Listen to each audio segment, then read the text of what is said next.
Teman-teman yang dirahmati Allah Subhanahu wa taala, musibah apa yang paling fatal dan paling menyakitkan dalam hidup kita coba?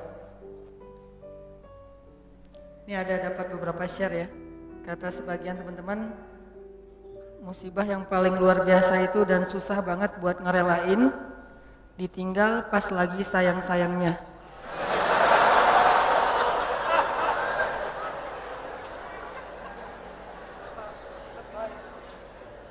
Saya tuh pas baca ini jadi mengenang lagi masa lalu sih. Masa lalu teman saya maksudnya. Atau ada juga yang bilang musibah paling besar yang susah direlain tuh harddisk ke format bersama kenangannya. Jadi tiba-tiba harddisknya error dan di dalamnya banyak foto-foto tentang masa lalu. Terus ada juga yang bilang ketika memasukkan uang 1.000 yang ternyata uang 100.000 ke kotak amal. Masa itu musibah? Ada juga yang bilang musibah yang susah kita rela itu adalah Ronaldo pindah ke Juventus.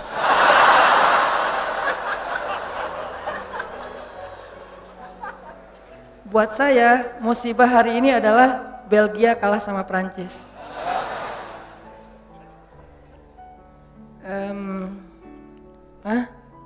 Ada yang bilang musibah itu adalah ketika sosok yang kita pilih gagal di pilgub.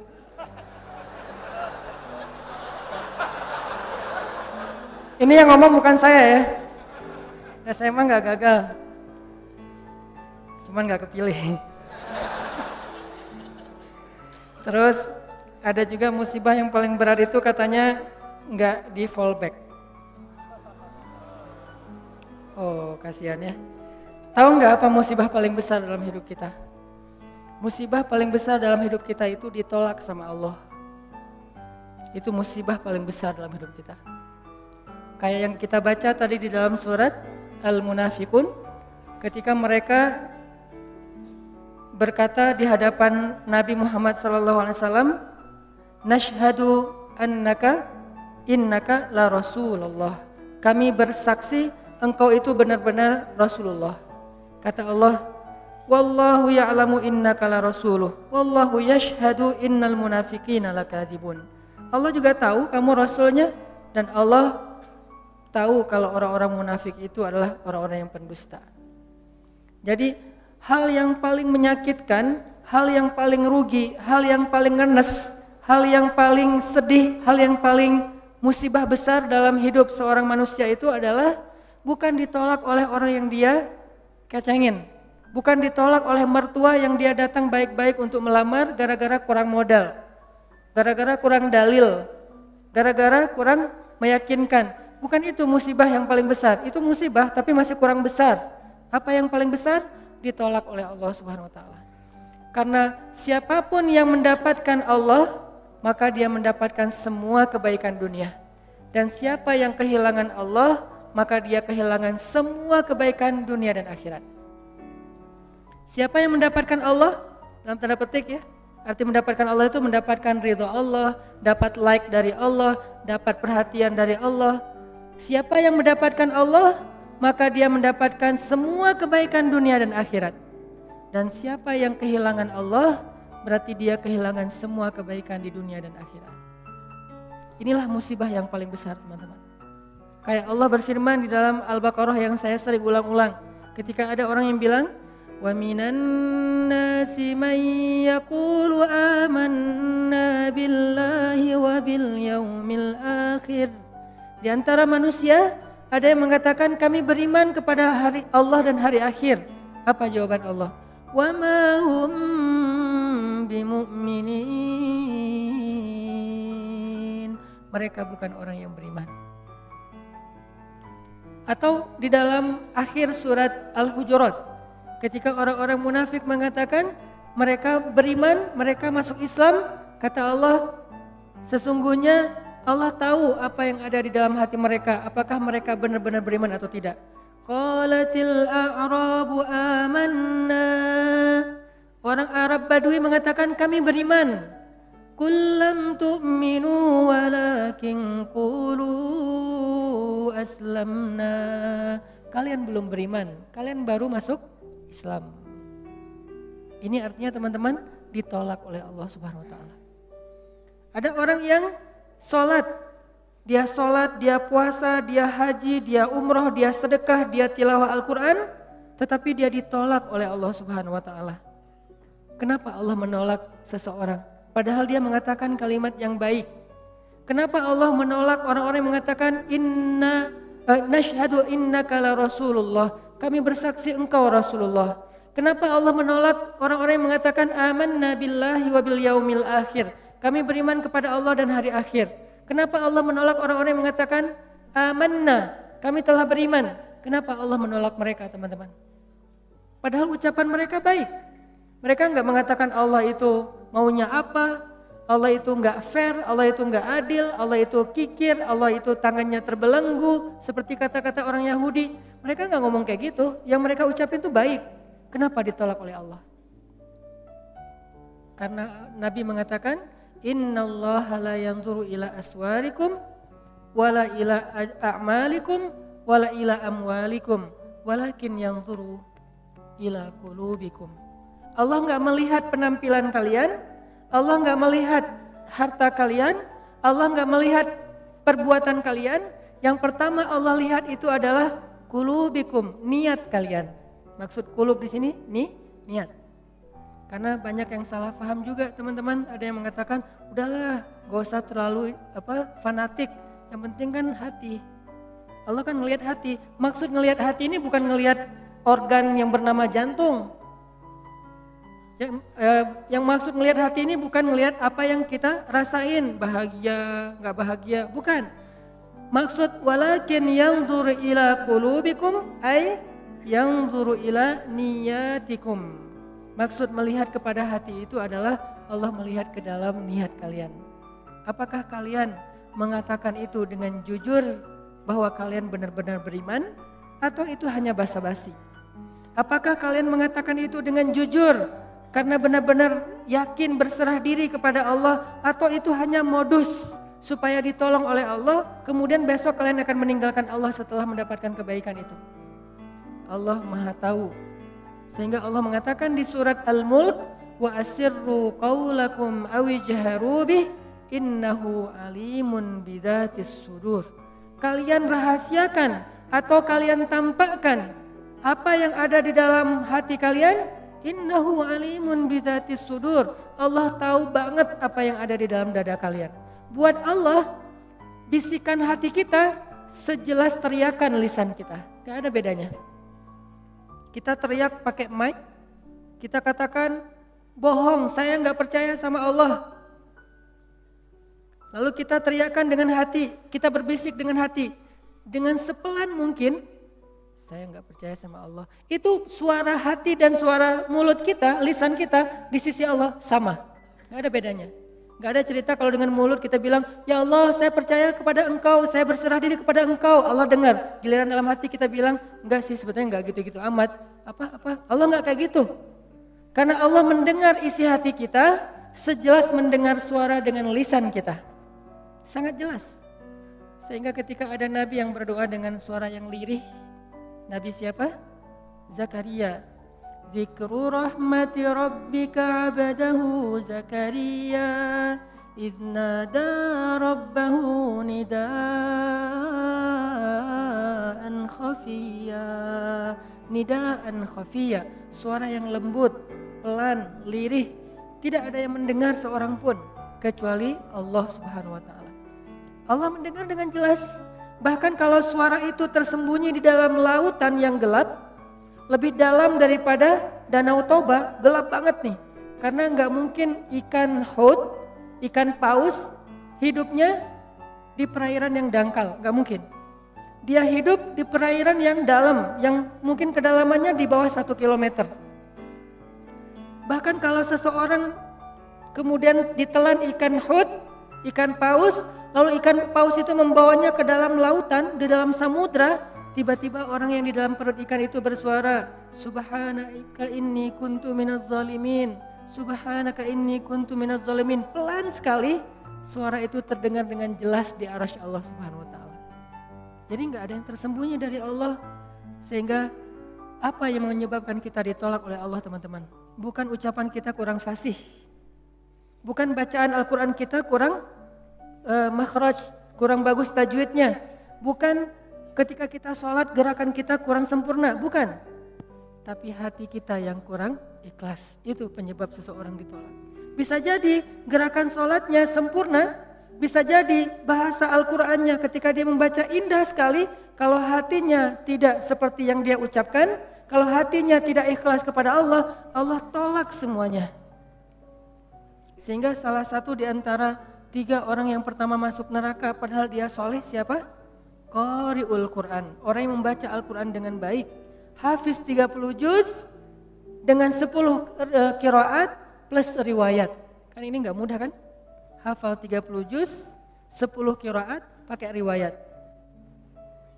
Karena saya pernah ngalamin sulitnya mencari atau mendapatkan riwayat Al-Quran itu susah banget. Saya termasuk orang yang belum berhasil mendapatkan itu. Pernah saya mau daftar ke guru saya, Syekh Tariq Faris di Mesir. Syekh, saya pengen ngambil riwayat Al-Quran.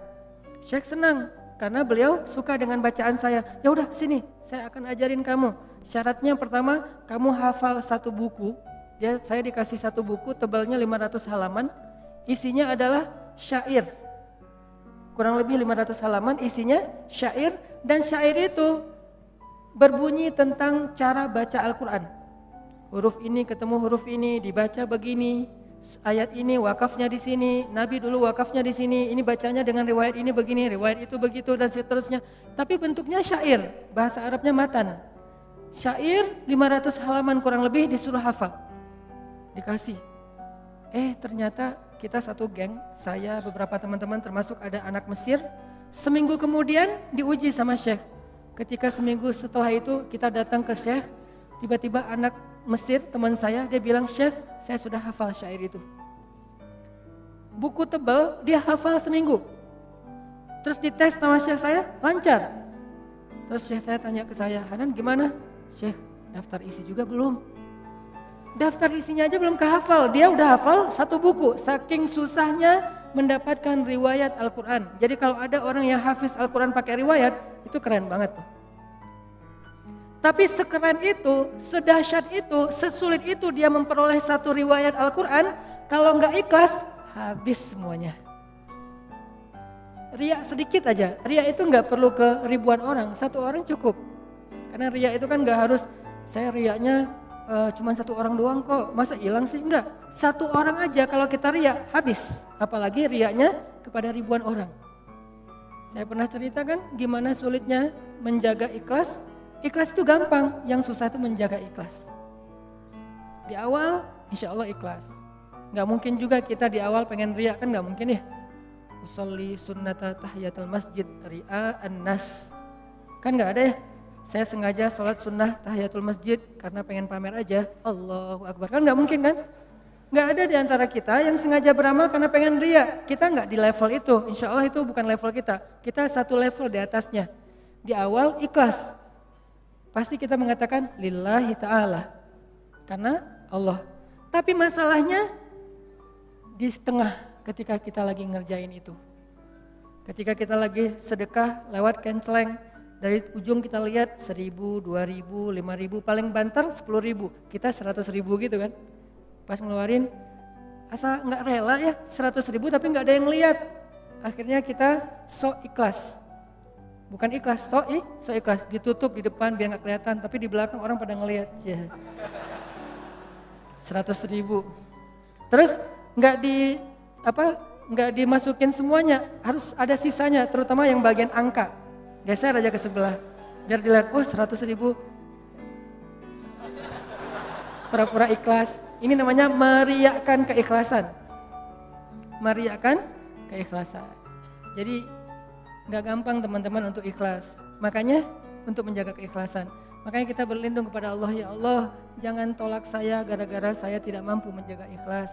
Saya beristighfar minta ampun kepadamu ya Allah kalau saya pernah riya.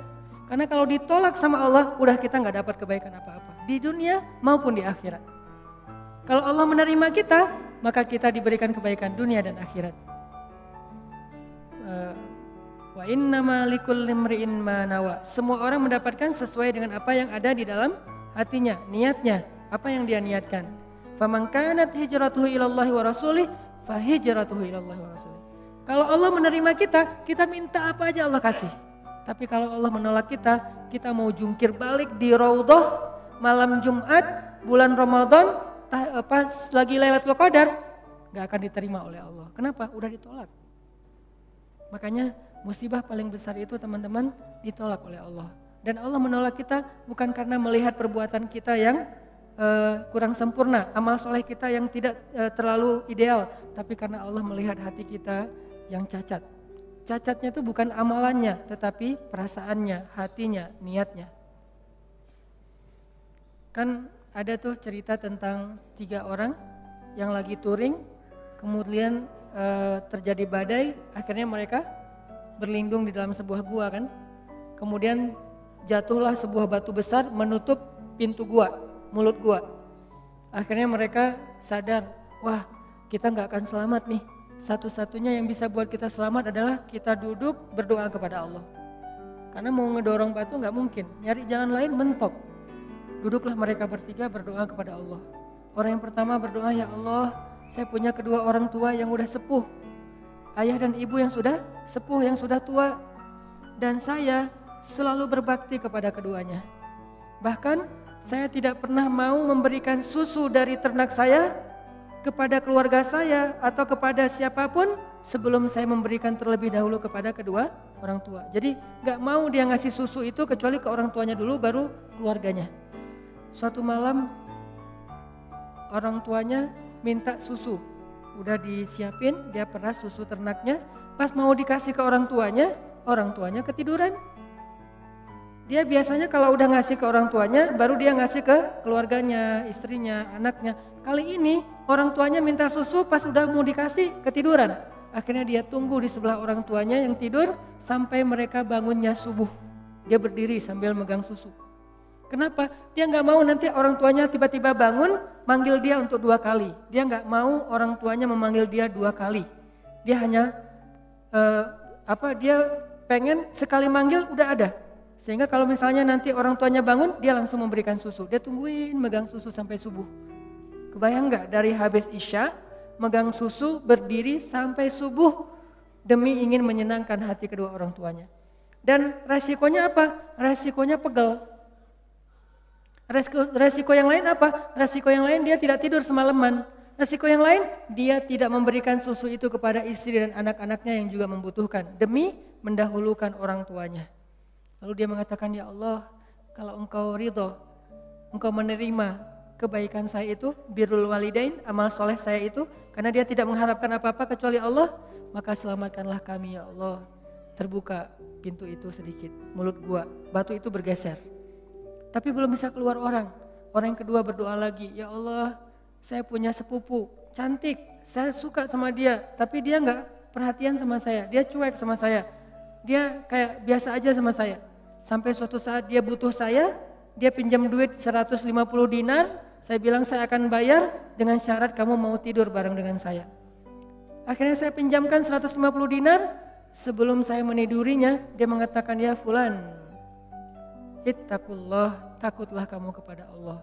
Akhirnya saya sadar, saya pun lari meninggalkannya, karena saya tidak mau terjebak dalam perbuatan zina, karena saya takut kepada engkau ya Allah. Seandainya engkau ridho dengan apa yang saya lakukan, saya tidak melakukan itu kecuali takut kepadamu ya Allah. Takut ya, cinta, takut, berharap itu semuanya bagian dari iman. Gak usah dibenturkan. Karena takut kepadamu ya Allah, maka selamatkan kami. Bergeser lagi itu batu besar. Tapi belum bisa keluar orang. Yang ketiga berdoa, ya Allah, saya punya pekerja, saya punya pegawai yang suatu saat pulang ke rumahnya, pulang ke kampungnya, belum mengambil gaji. Lalu gaji itu saya kembangkan, saya berdayakan sampai bisa membeli ternak yang banyak, memenuhi lembah, onta, kemudian domba, dan segala macam. Tiba-tiba dia datang, Tuhan saya pengen mengambil gaji saya katakan gaji kamu itu semuanya. Tuhan jangan bercanda, gaji saya nggak sebanyak itu. Ya memang, tapi sudah saya kembangkan menjadi berkah dan berkembang. Maka itulah semua hasilnya. Lalu dia mengambil semua ternak-ternak itu dan tidak menyisakan satupun untuk saya. Kalau engkau ridho ya Allah, selamatkan kami. bergeser lagi batu itu dan mereka bisa keluar. Ini kalau Allah menerima kita, teman-teman. Wa may yattaqillaha yaj'al lahu makhraja.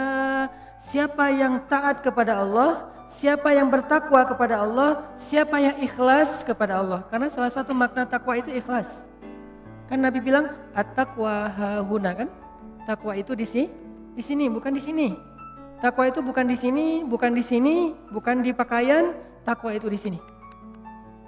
Ada orang yang pakaiannya menarik, ada orang yang tutup kepalanya menarik, ada orang yang ucapannya fasih dan menarik. Sehingga kata Allah di surat Al-Munafikun, kalau kalian melihat penampilan mereka kalian akan takjub. Kalau kalian mendengar ucapan mereka kalian pasti akan mengikutinya. Apa maksudnya? Penampilannya meyakinkan sekali sebagai orang solih. Terlihat sekali aura orang yang taat kepada Allah. Penampilannya tuh udah syar'i banget. Kalau dia seorang laki-laki, penampilannya terkesan orang yang paling banyak ilmu. Kalau dia seorang perempuan, penampilannya terkesan orang yang sangat menjaga diri, tertutup rapat auratnya. Dan kalau dia bicara, kalian akan mendengar ucapan mereka. Kenapa? Dia bicara Allah berfirman, Rasulullah bersabda, Allah berfirman, Rasulullah bersabda. Semuanya dalil.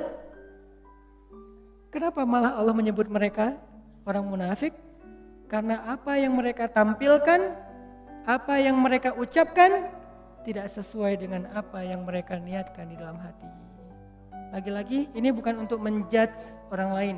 Jadi jangan sampai nanti kalau kita ngelihat ada orang yang berpenampilan solih, arti solih itu ya penampilannya kelihatan ahli ibadah, terus kita bilang, itu ada tuh di surat Al-Munafikun kayak gitu. Jangan. Langsung kita menjudge orang lain seolah-olah itu kayak di surat Al-Munafikun ayat 4. Terus kita lihat cewek yang jilbabnya syar'i, nah itu ayat 4 Al-Munafikun banget tuh. Nggak bisa, karena kita nggak tahu kan isi hatinya. Maka kalau kita nggak tahu isi hatinya, tugas kita apa teman-teman? Tugas kita adalah berbaik sangka. Tugas kita menghindari prasangka buruk. Tugas kita kepada sesama manusia berbaik sangka. Dan tugas kita kepada diri kita sendiri adalah muhasabah diri, memperbaiki diri kita sendiri, menghitung-hitung kesalahan kita sendiri. Kalau orang lain jangan cari-cari kesalahan, apalagi dihitung-hitung. Wala tajassasu, jangan cari-cari kesalahan orang lain. Sehingga kalau ada teman kita postingannya tuh bagus, tapi ada celah sedikit aja, itu yang dikomentarin. Padahal bukan itu inti dari postingan tersebut. Nah ini berarti tajassus. Apakah kita lupa dengan ayat itu? Padahal itu ayat yang paling populer di surah Al-Hujurat. Sampai Allah mengatakan, maukah kalian memakan bangkai saudara kalian sendiri sementara kalian merasa jijik? Ini artinya gak bisa kita menjudge orang lain. Ini lebih ke diri kita sendiri. Ternyata Allah gak ngelihat dulu penampilan kita, walaupun itu nanti akan dilihat, cuman bukan yang pertama. Kalau ini beres, baru dilihat yang penampilan, dilihat ucapan, dilihat perform kita. Kalau ini udah beres. Kalau ini gak beres, yang lain gak dilihat. Jadi yang pertama Allah lihat apa niat kita melakukan sesuatu.